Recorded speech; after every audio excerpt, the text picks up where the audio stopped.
இப்ப இதை ஏத்துக்கிட்ட உடனே நபி ஸல்லல்லாஹு அலைஹி வஸல்லம் என்ன பண்றாங்க, இங்க இருந்து அப்ப 11வது வருடம் நபித்துவத்துடைய 11வது வருடம் ஹிஜ்ரத்துன் ஸ்டார்ட் ஆயிடுது.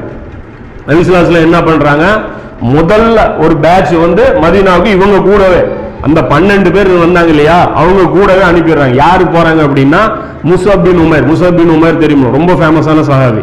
அந்த இளைஞரா இருந்தவர், இந்த ட்ரெஸ்ஸை கூட கழட்டி கொடுத்துட்டு வந்தவர், இந்த நறுமணங்கள் நிறைந்த அந்த ட்ரெஸ் போட்டு அப்படி போறவர். இவர் வந்து குர்ஆனுடைய அறிஞர். இவர் குர்ஆன்ல இவர் அளவு டேலண்ட் யாரும் இல்லை அப்படின்னு சொல்லி சஹாபாக்களை வந்து சொல்லுவாங்க. இவர் வந்து குர்ஆன், இவருக்கு ஒரு பட்ட பேர் இருக்கும், குர்ஆனை தொடர்பு படுத்தி ஞாபகம் இல்லை. அப்ப அவரை வந்து நபி ஸல்லல்லாஹு அலைஹி வஸல்லம் அனுப்புறாங்க. இது பாத்தீங்கன்னா 4941வது செய்தியா புகாரில பாக்குறீங்க.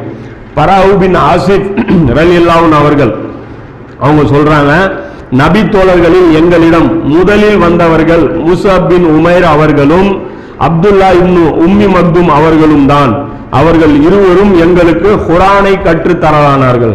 முதல்ல அவங்க 2 பேர் போயிட்டாங்க. ஏன்னா இந்த 12 பேர் குர்ஆன் தெரியாது, வெறும் பையத்து மட்டும்தான் இவங்களுக்கு தெரியும், வேற எந்த ஒரு மார்க்க விஷயங்களும் இவங்களுக்கு தெரியாது. அப்ப 2 பேரை ரசூலுல்லாஹ் பேக் பண்ணி முதல்ல அனுப்புறாங்க. இவருக்கு கண் பார்வை இல்லாத அந்த சஹாபி யாரு, அப்துல்லா இப்னு உம்மி மக்தும். இவங்க 2 பேரும் குர்ஆன்ல வந்து தேர்ச்சி பெற்றவங்க. இவங்க போய் என்ன பண்றாங்க, வீடு வீடா ஒவ்வொரு வீடா போய் இஸ்லாத்தை சொல்லி சொல்லி சொல்லி குர்ஆனை வந்து இவர் இது பண்றாங்க. இவர் மூலமா மொத்த மதீனாவே இஸ்லாத்தை வந்து ஏத்துக்குது. அந்த அளவுக்கு ஒரு ஸ்ட்ராங்கான ஒரு கட்டமைப்பை ஏற்படுத்தி